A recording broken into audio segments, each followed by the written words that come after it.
première question. Tu en penses quoi de la dispute entre la youtubeuse Ozua et la youtubeuse Nounou Ofela? Regarde sur YouTube si tu n'as pas vu. Vous aimez me demander mon avis sur des choses qui ne me concernent pas.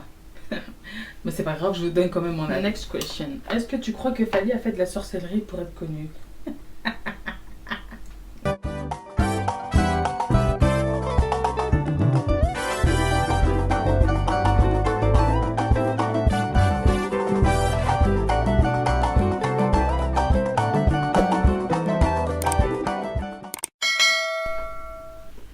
Hey guys, bonjour à tous, bonsoir à tous, bienvenue sur ma chaîne. Je m'appelle Julia Salamona, aka la Panthère Noire, aka Pantera, tu connais maintenant.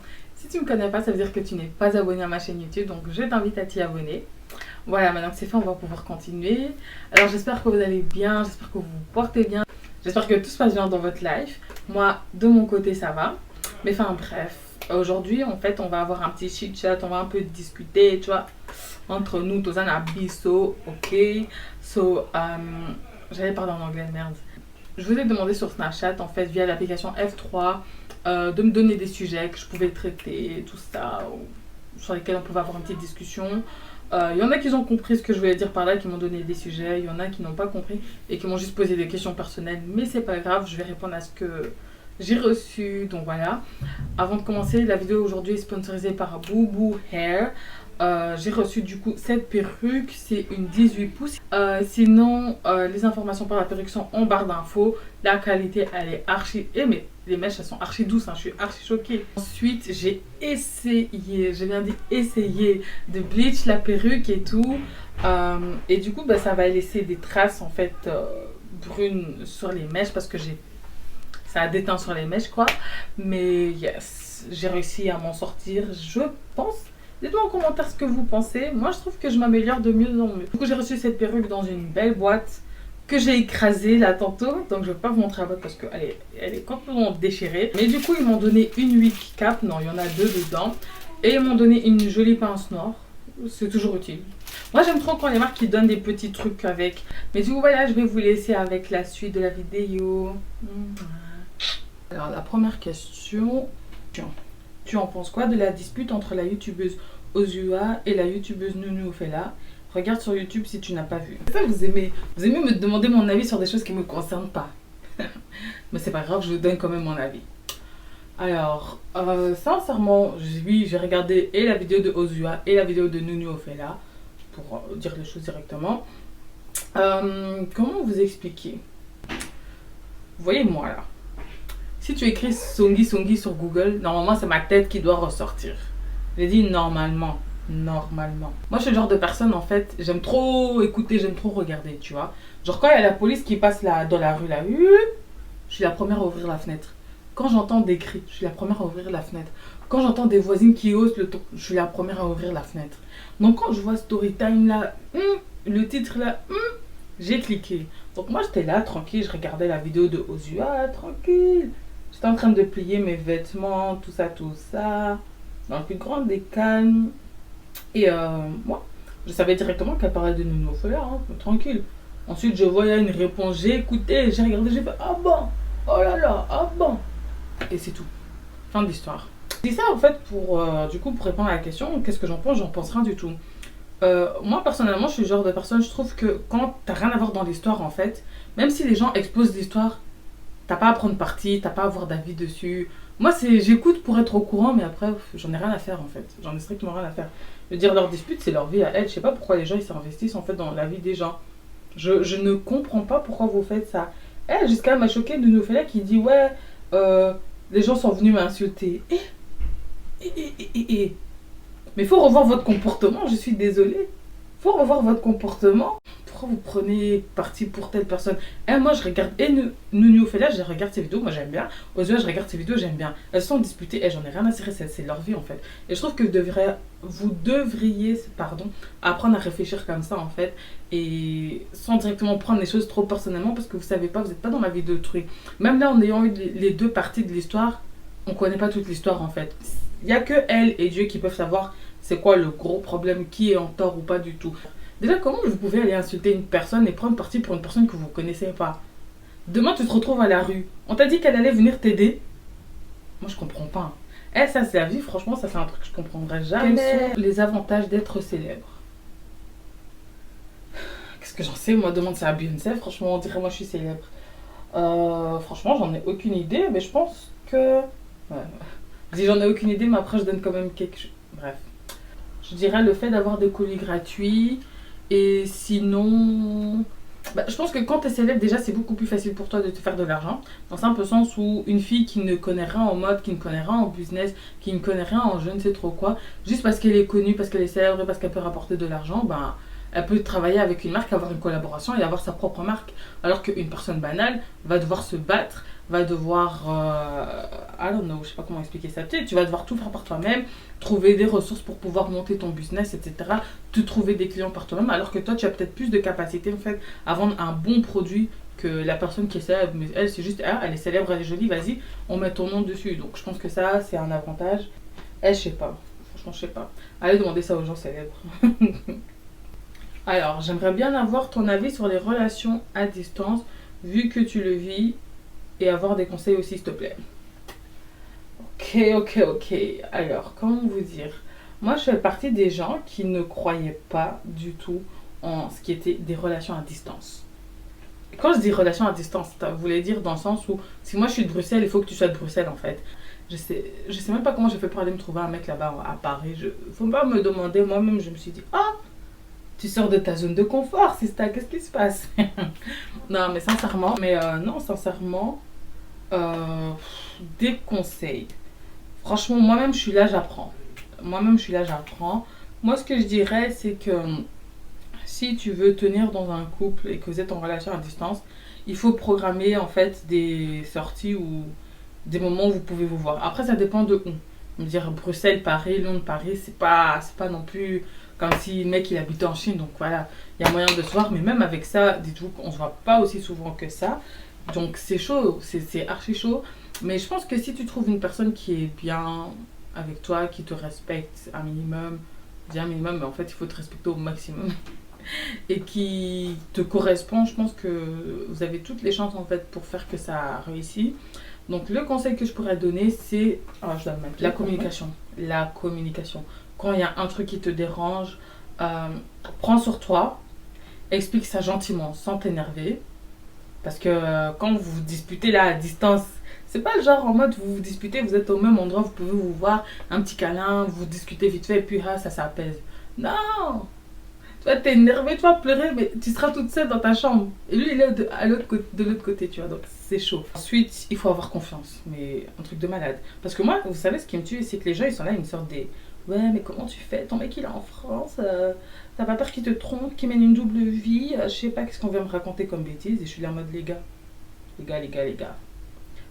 Vos bêtises là, à base de ouais, mais peut-être que quand il te dit qu'il va chez un pote, en fait, il va chez une meuf. Eh, ton gars, il peut vivre dans la même maison que toi, il peut te faire le même coup en fait. Ça, c'est un truc qu'il faut se mettre en tête. Que je ne comprenais pas au début, mais c'est un truc qu'il faut se mettre en tête. C'est pas parce que la personne est à distance qu'elle a plus de chances de te tromper. Parce qu'en soi, je me dis, il faut communiquer. Du coup, il faut que vous vous contactez. Donc, à partir du moment où moi, tous les soirs, je suis en ligne avec lui, à partir du moment où on s'endort au téléphone ensemble, à partir du moment où on se FaceTime, où on se fait des appels vidéo, à quel moment tu veux que lui, il soit là-bas? Enfin, si vous connaissez un peu votre emploi du temps et que vous vous envoyez des snaps, au bout d'un moment, tu as de plus en plus confiance. Donc, il faut avoir confiance et il faut se montrer surtout que tu peux avoir confiance en moi. Si tu as un mec qui est à distance et qui te calcule, mais genre vite fait, ou qui te calcule que le soir, ou qui te montre jamais où il va, ni quoi que ce soit, là c'est normal. Là, ça va pas aller. Mais à partir du moment où ton mec, quand il est avec ses potes, il snap, il t'envoie. Il part, genre, je sais pas moi, un petit week-end avec ses potes, il t'envoie une photo, une vidéo. Je dis pas que ça va t'apaiser, mais il y a ce truc de, ok, tu vois, il me montre quand même que, ouais, je peux avoir confiance en lui, tu vois. Donc, ouais. Et ne pas écouter les gens non plus. Parce que les gens, ils sont pas dans votre relation, mais ils vont venir vous dire des... Ouais, les relations à distance, ça fonctionne pas. Ouais, ton mec, il est là-bas, il doit vivre sa vie, nani, nan. Mais ferme ta bouche, en fait. T'es pas dans la relation, tu fermes ta bouche. J'ai pas besoin d'avoir ton avis, en fait. Je te l'ai pas demandé, tu la fermes. Sincèrement. Next question. Est-ce que tu crois que Fally a fait de la sorcellerie pour être connue? Ça, c'est un débat que j'ai toujours avec les gens. Hein. Sincèrement. Je ne peux pas répondre à la question concernant Fally parce que je ne le connais pas, je ne sais pas. Et on ne sait pas ce qu'il fait ou pas dans sa vie. Il n'y a que lui qui sait. Je crois à la sorcellerie, hein, mais à dose limitée. Moi, je trouve que les Africains, là, il faudrait qu'on apprenne à doser un peu.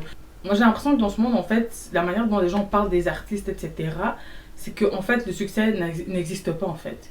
J'ai l'impression, en fait, que personne ne peut avoir de succès sans passer par la sorcellerie. Genre en mode, le travail, ça ne paye pas. Concrètement, vu la manière dont les gens parlent, on dirait que le travail, ça paye pas. Et dans ce cas-là, je me dis, pourquoi est-ce que vous venez sur YouTube? Pourquoi est-ce que vous essayez de devenir des rappeurs, des chanteuses? Pourquoi vous essayez d'être mannequin? Si vous croyez que tous les artistes, etc., passent par la sorcellerie, ça veut dire que vous aussi, vous devez passer par la sorcellerie, en fait, pour réussir dans votre domaine, en fait. Il faut arrêter un peu de tout. Donc, Fally, sincèrement, j'ai entendu plein d'histoires, hein, qui a vendu sa mère, il a fait tuer je ne sais trop qui, nanani, nanana. Personnellement, j'y crois pas trop, tu vois. Je me dis, le mec a du talent, il a une belle voix. Ça vous suffit pas, en fait. Et certes, il y a beaucoup de personnes qui ont une belle voix, qui ont du talent, qui ont un certain charisme. Mais après, c'est pas fait pour tout le monde, tu vois. Il y en a qui n'ont pas la prestance de certaines personnes. Donc, personnellement, je pense pas trop que Fally a fait de la sorcellerie, qu'il a été vendre je ne sais trop qui. Venez me dire que, oh non, c'est parce que tu es fan, tu ne connais rien. Oh, c'est parce que tu es né en Europe. Non, mais il faut arrêter de jouer. Les parents toxiques. Vraiment, c'est un sujet qui est assez chaud. C'est archi chaud en fait. Parce qu'en soi, normalement, tes parents, ce sont les personnes qui sont censées t'aimer plus que tout le monde au monde. Ceux qui veulent ton bien, qui vont t'aider à réussir dans la vie, etc. Et je pense qu'il y a beaucoup de gens qui oublient qu'en fait, c'est pas comme ça pour tout le monde, tu vois. Je connais des gens qui ont des parents toxiques, hein. Des gens, on les a jetés à la rue, on les a menacés. Tu te dis, mais putain, mais c'est ta mère, quoi. C'est celle qui t'a mis au monde. Comment elle peut te traiter comme ça et tout?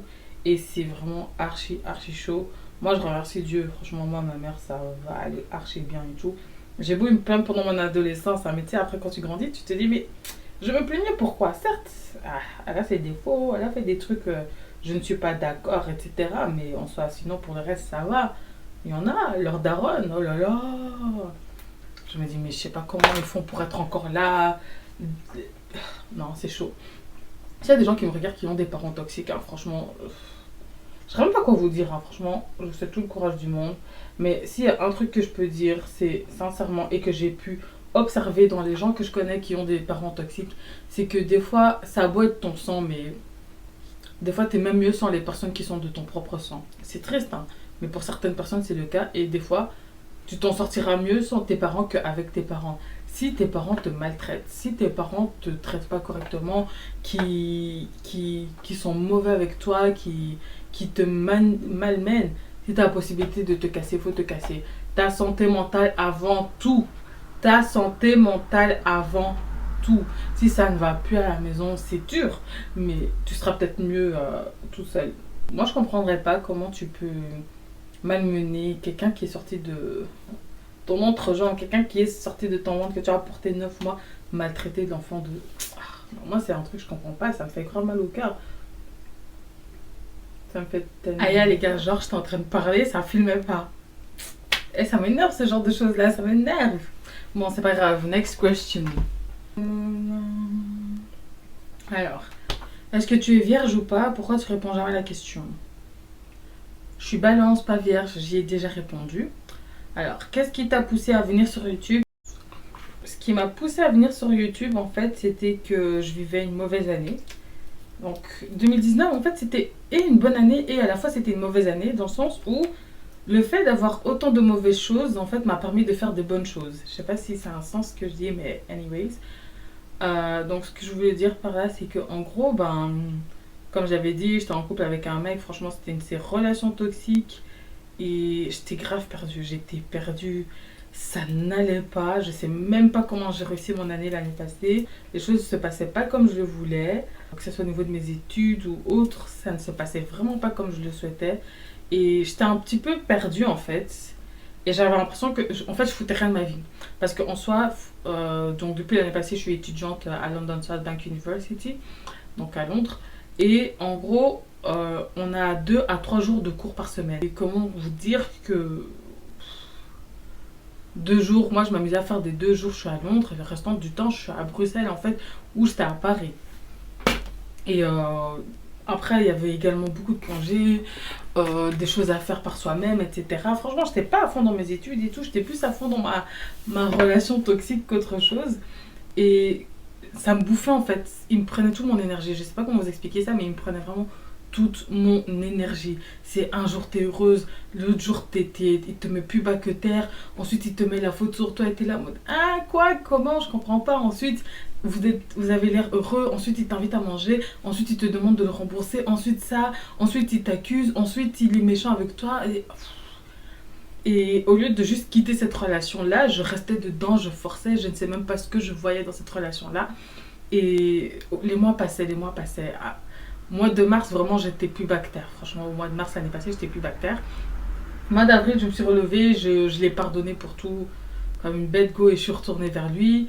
Mais au mois de mai, je me suis rendu compte qu'en fait, il se fout complètement de ma tête. Mais au mois de juin, monsieur a réussi à me faire croire que ça allait. Et puis en fait, j'étais là à base de ok, non, Julia, tu peux pas continuer à vivre comme ça ne va pas. Ça ne va pas.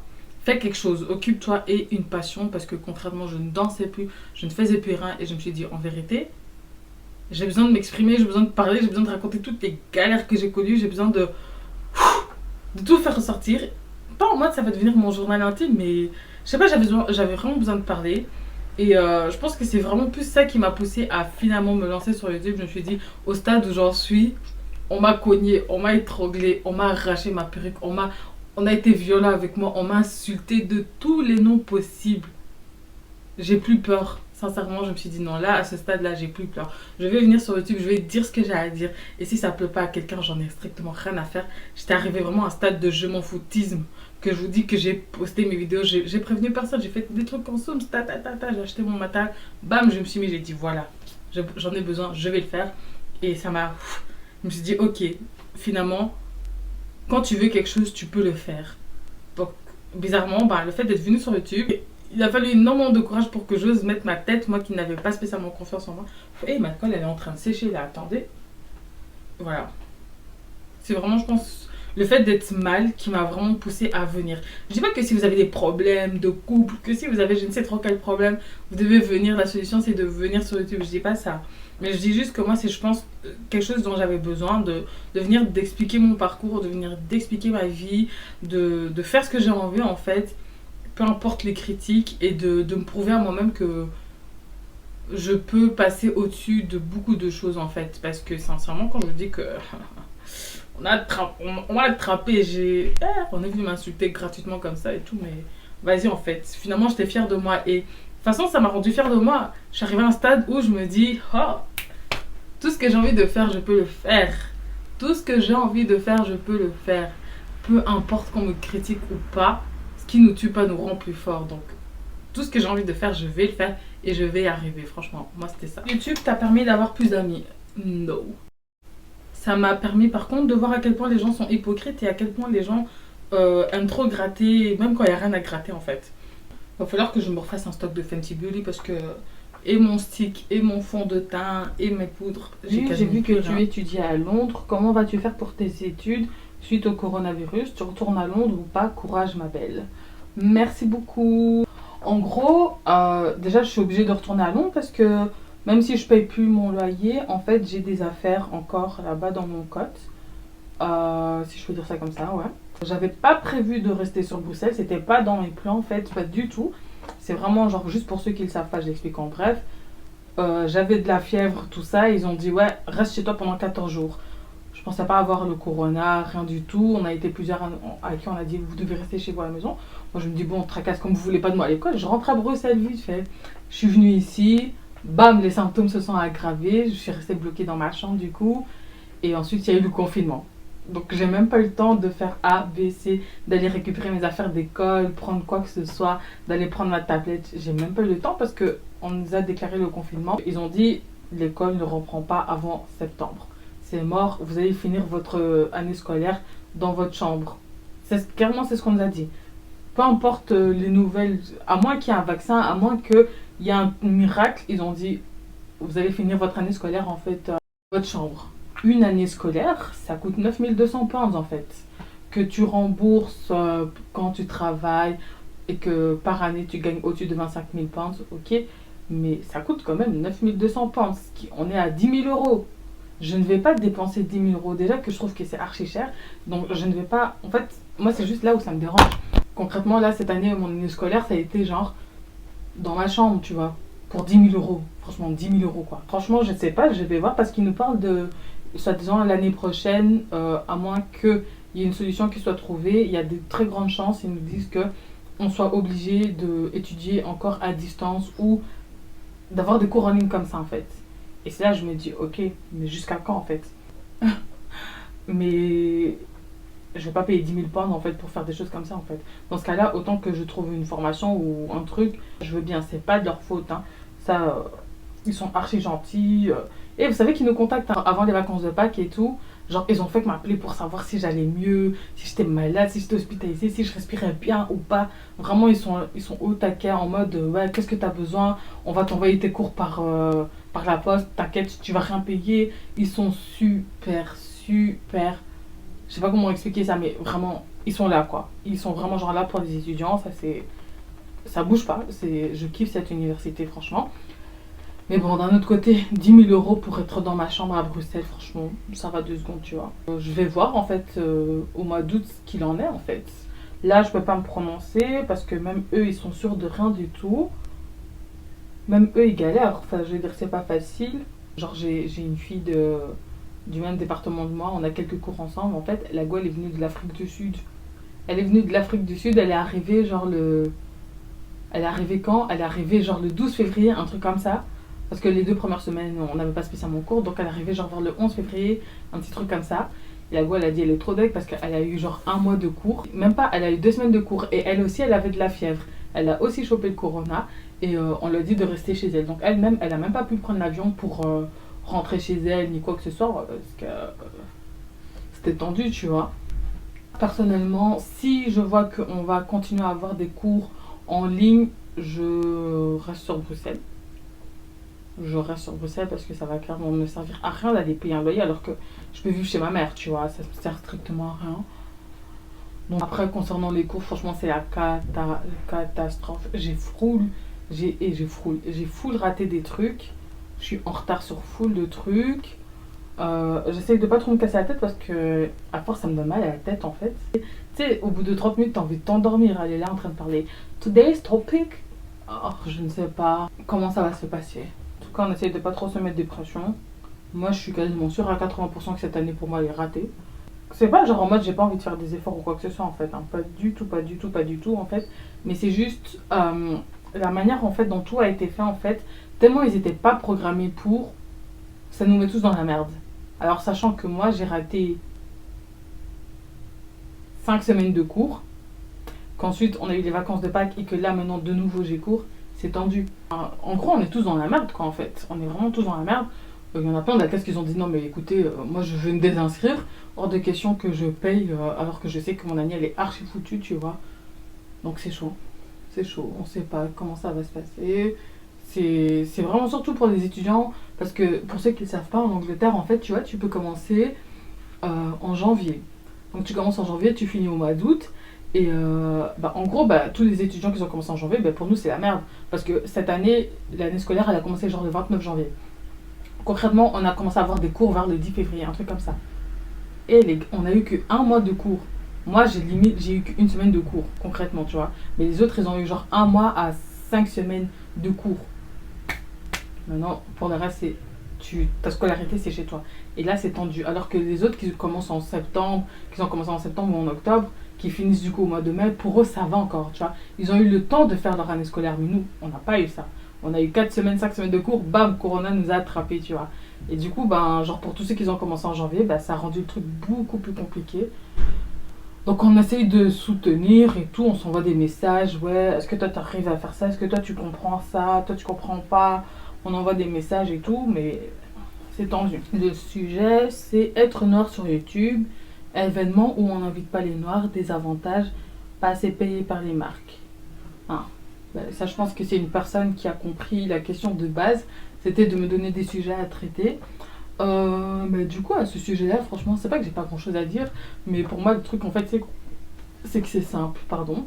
c'est que en gros, ça fait des années qu'on voit des youtubeuses noires venir dire oui, les marques nous payent pas assez comparé aux non noirs, on n'est pas invité aux événements parce que voilà, il y a des filles non noires qui sont invitées à des événements, elles n'ont que 30 000 abonnés, mais quand c'est pour inviter des noirs, ils vont inviter les plus connus, c'est toujours les mêmes, et ceux qui vont leur apporter le plus. Pourquoi une fille noire qui a 30 000 abonnés n'est pas invitée alors qu'une fille non noire qui a 30 000 abonnés, elle se retrouve invitée. Les noirs, quand elles vont à les événements, elles sont, enfin, elles se sentent seules parce qu'elles sont pas beaucoup, sinon c'est toujours les mêmes, bla bla bla bla bla bla bla. Ok. Ma mère m'a toujours dit, le fait que tu sois noir, sache que tu vas devoir travailler 2 fois plus qu'une fille qui n'est pas noire. Donc moi j'ai toujours gardé ça en tête et je me suis dit, bon bah 3 cases. On nous invite pas à les événements, il n'y a pas de souci les gars. Moi je suis là, je suis encore une petite youtubeuse, je vais laisser ma plateforme monter. Je vais créer ma propre entreprise de toute façon. Moi-même, vous inquiétez pas, je vais vous inviter, je vais faire des événements. Moi aussi il y aura des goodies, moi aussi il y aura des trucs. Et tu invites les gens seulement. Faut pas, je sais pas comment vous expliquer ça. Bon, je dis pas, là c'est un exemple pour dire qu'en gros, si tu vois que t'es pas accepté quelque part, ne force pas. Fais ton propre truc où toi et ta communauté vous êtes acceptés. Je sais pas si vous voyez ce que je veux dire. C'est triste, mais voilà. Dis, gratte là où tu peux gratter de l'argent, gratte là où tu peux gratter de la visibilité et après fais ton propre truc en fait. Bien évidemment que si demain on m'invite à un événement, je vais aller. Je vais aller, même si je suis la seule noire, je vais aller à condition qu'on me respecte bien évidemment. Mais oui, je vais y aller. Prends ton argent là où tu peux prendre et après... Je sais pas ce qui se passe aujourd'hui. Ça fait que couper mes vidéos là. Ça m'énerve. Ça m'énerve. Yeah, yeah, yeah. Je sais même plus de quoi je parlais en fait. C'est pas grave, je vais sortir une autre question. Désolée. Je suis vraiment désolée. Oh, du coup, ça a coupé et ça a rien filmé, ça m'énerve. Mais du coup, j'ai vite fait finir mon maquillage. Ensuite, comme vous aviez pu le voir au début de la vidéo, c'était brun parce que j'ai mal fait le bleaching. Du coup, comme je n'ai plus de couleur, enfin, comme je n'ai plus de noir mais que j'ai que de couleur, j'ai cherché la coloration la plus foncée que j'avais dans mes tiroirs et j'ai trouvé genre un blue black. Mais ça va parce que c'est archi foncé en fait. J'ai mis un peu là-dessus et je me suis amusée du coup à brosser là où il restait encore des reflets, si je peux dire ça comme ça. Voilà. Sujet un peu tabou, les hommes qui aiment prendre par derrière. J'y ai répondu là tantôt mais ça a coupé, je réponds encore. C'est chacun son kiff à mes yeux. La seule chose que j'ai à dire à ce sujet-là, c'est que si tu tombes sur un homme qui aime ça, c'est ton couple, c'est votre vie privée, ça doit rester dans votre vie privée. On n'a pas besoin de savoir ce que ton homme aime faire ou pas du tout. Pour certains, ça va être tabou, pour certains, ça va pas être tabou. Mais en tout cas, ce que vous faites à deux, là, c'est censé rester à deux. Donc, faut pas venir dire, oh, moi, mon mec, il aime ça, c'est trop bizarre. Non, il faut arrêter ça. Franchement, il faut arrêter ça. Et même de tes ex. En fait, on n'a pas à faire ça. Fille comme garçon, voilà. Pondu ou Fumbois. Sincèrement, je préfère le Fumbois. Parce que Pondu, j'en mange. Et Fumbois, j'en mange pas si souvent que ça. Mais quand je mange, là, vraiment, ça fait des sentiments vraiment. Donc, c'est trop bon. Donc, je dirais Fumbois juste parce que je ne mange pas aussi souvent que le Pondu. Alors, tu vas faire le challenge Chloeting. I don't know, je ne connais pas ce challenge. Donc, j'ai jamais su ton âge ou alors j'ai zappé. T'es très mature, en tout cas, je t'adore. Thank you. Merci beaucoup. Et j'ai 24 ans, je vais avoir 25 ans le 2 octobre. Ouais, le 2 octobre. T'as fait des études? Si oui, lesquelles? C'est vrai que j'ai fait des études, je suis toujours étudiante. Mais voilà, depuis qu'on me demande mon parcours scolaire, je vais venir vous l'expliquer, vous inquiétez pas. J'ai fini mes études secondaires en sciences humaines. Donc tout ce qui est psychologie, tout ça. J'ai fait 3 années de droit en néerlandais, du coup ici en Belgique. Et ensuite, l'année passée, j'ai commencé du coup mes études en business management et entrepreneuriat à l'international à Londres, à London South Bank University. D'argent que son homme. Je ne suis pas pour, je suis pas contre. Si c'est le cas, c'est le cas, en fait, c'est tout. Tu gagnes plus d'argent que ton mec. T'as pas besoin de lui faire ressentir ça, en fait. Même si on dispute, en fait, faut pas que tu viennes sortir un truc en mode ouais, de toute façon, je gagne plus que toi et tout. À partir du moment où vous respectez et que tu le respectes et tout, moi je pense qu'il n'y a aucun souci avec ça. Mais par contre, j'apprends que souvent, c'est l'ego de l'homme en fait qui est touché. Enfin, c'est la go qui gagne plus. Donc, je sais pas trop, tu vois. Moi, personnellement, si c'est le cas, moi, je manquerai pas de respect, tu vois. Je vais pas te faire sentir que, ouais, je gagne 2 fois plus d'argent que toi. Après, je me dis, si t'es là, t'as un salaire de 4 000 boules, tu vas pas aller avec un mec qui a 1 200. Que vous savez pas faire des mêmes activités, vous savez pas faire les mêmes choses, en fait. C'est chaud. Je pense qu'en général, quand tu as un super haut salaire, t'as besoin d'avoir une personne à ton niveau, tu vois. Enfin, c'est ce que je trouve en tout cas. Je me vois pas non plus gagner 3 fois plus que mon mec. Après, si c'est le cas, sincèrement, si c'est le cas, je ferai en sorte en fait que ses revenus se multiplient. Je sais pas comment expliquer ça, mais tu sais, genre en mode, j'ai pas genre juste moi avoir mon salaire, mon business, tout ce que tu veux. Moi, je gagne un de ces salaires, et puis avoir un mec qui est là qui gagne 1 400 € le mois. Moi, je gagne le triple en fait, ça va pas le faire. Je sais pas, tu trouves en fait. Après, si vraiment t'aimes la personne et tout, fais en sorte d'élever son salaire, tu vois. Je sais pas, tu trouves un moyen, soit vous créez un business à deux, soit vous achetez un truc et vous le faites louer afin qu'il ait un deuxième revenu, je sais pas, tu trouves un moyen, mais moi je me verrai pas, moi je ferai en sorte en tout cas si je vois que moi je me fais full d'argent, de faire en sorte que mon mec aussi soit élevé, tu vois. C'est pas juste moi. Après j'ai dit mon mec, c'est pas mon mec, si c'est mon fiancé, mon homme, là oui. Mais un mec, ça fait 6 mois, vous êtes en couple, 2 mois, vous êtes en couple, comme ça, le faire monter son salaire, là. Le mec, il t'a même pas mis la bague au doigt, là, il peut encore se casser, donc non. Alors, que penses-tu des influenceuses noires qui ne parlent pas de ce qui se passe en Afrique ou se servent pas de leur plateforme pour dénoncer des choses? Justement, j'en ai déjà parlé dans ma vidéo des vaccins en Afrique, etc. Moi, je trouve qu'il faut arrêter d'être hypocrite. Quand vous vous abonnez à une personne, il faut que vous sachiez pour quelle raison vous vous abonnez à cette personne-là. Comme je l'ai dit, il y a plein de gens sur YouTube qui dénoncent ces choses-là. Il y a plein de gens sur YouTube qui parlent de sujets super intéressants concernant l'Afrique. Cherchez, faites vos recherches et donnez-leur la même énergie que vous donnez à des youtubeuses qui ne le font pas. Simple en fait. Pour moi, il n'y a pas à parler des youtubeuses qui ne se servent pas de leur plateforme pour... Elles sont pas venues pour ça en fait. Elles sont pas venues pour ça. Je suis triste à dire, mais c'est pas parce que tu es africaine que tu es d'office une activiste, que tu es d'office une, je sais pas, une combattante, si je peux dire ça comme ça en fait. Ça va peut-être te toucher, mais certains sont plus touchés que d'autres. Et certains sont touchés, mais ne savent pas comment s'exprimer à ce sujet-là, ou n'y connaissent rien, ou ne savent pas peut-être beaucoup de choses sur leur pays, donc ne peuvent pas prendre la parole. Parce qu'après, si elle est là, elle ouvre sa bouche et qu'elle dit des bêtises, vous allez la tailler en fait. Je sais pas si vous voyez ce que je veux dire. Du coup, je trouve ça un peu hypocrite et c'est pas que c'est mesquin, mais je trouve ça un peu débile de demander à des youtubeuses en fait qui sont dans le domaine, par exemple, je sais pas moi, une youtubeuse qui est youtubeuse beauté, la go, ça fait 3 ans, elle est là, elle fait que des tutos make-up, mais maintenant tu veux qu'elle s'amuse à parler de l'Afrique, oh, c'est pas son domaine. Qui te dit qu'elle y connaît quelque chose? Qui te dit même qu'elle sait ouvrir sa bouche par rapport à ces choses-là? Ça veut pas dire qu'elle n'est pas touchée. Si peut-être que demain quelqu'un vient avec une bonne cause en lui disant oui, salut, on aura besoin de ton aide, et peut-être qu'elle va partager, parce que voilà, c'est ce qu'elle sait faire, mais si vraiment vous voulez que des gens dénoncent les choses et qu'il faut une plus grande plateforme, donnez cette même énergie-là à les youtubeurs qui en parlent sur... Mais donc voilà, c'était la fin des questions. J'espère que vous avez passé un bon moment avec moi. Concernant la perruque, et j'aime trop cette pépé. J'ai l'impression que c'est une des perruques que j'ai le mieux réussi. J'ai vraiment le mieux réussi. Les informations pour la PP sont en barre d'infos. Boubou Hair, je vous mets tout en barre d'infos. N'hésitez pas à me lâcher des commentaires, à me dire ce que vous en pensez. Dites-moi surtout au niveau de la lumière, le son, si c'est mieux. Je lis vos commentaires, hein, vous inquiétez pas. Je lis quand vous me dites Julia, on t'entend pas. J'ai dit ok. Je vais commander un autre micro. Donc dites-moi si ça va mieux. Et du coup, on se dit à bientôt sur ma chaîne. Active la cloche de notification, comme ça tu vois ma prochaine vidéo. Je vous fais des gros bisous. Mouah.